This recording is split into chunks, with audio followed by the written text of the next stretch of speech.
Over the next 6 weeks, together, we are going to be exploring the importance of India.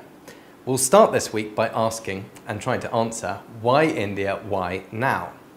In week 2, we consider the influence that India has had on humanity, past, present and future, much of which may well surprise you.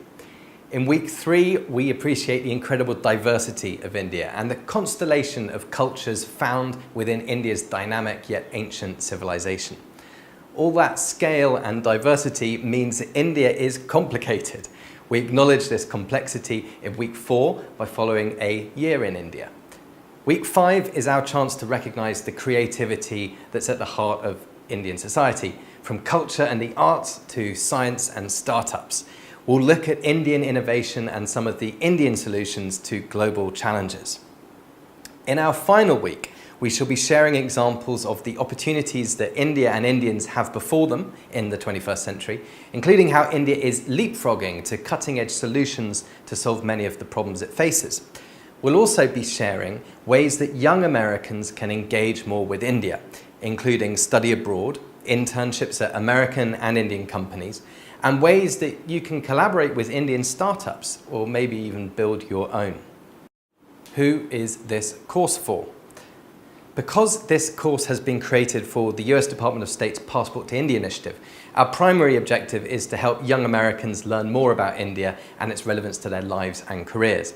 However, we believe that anyone, including the thousands of Indians who are joining us, will find this course really interesting, and we hope that you make the most of this opportunity to participate in the discussions that we shall be prompting along our journey. Whether you are interested in culture, business, engineering, history, finance, international relations, anthropology, this course is going to open your eyes to the relevance of India to your life and career. Learning about India will help you better understand what it is to be human in the 21st century. Much of our education, media coverage, and even culture has a Eurocentric or Western-centric bias. It's therefore important for all of us to realize the reality of the world we are now living in. The world's economic and intellectual center of gravity is shifting eastwards, initially due to China's resurgence, but increasingly now because of India's re-emergence.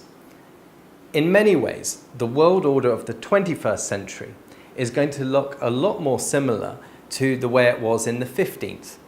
The exception being the increased importance of America, but that's the subject for another MOOC. We'll be learning valuable lessons throughout this course from history. And all of these have some significant contemporary relevance as well as being fascinating.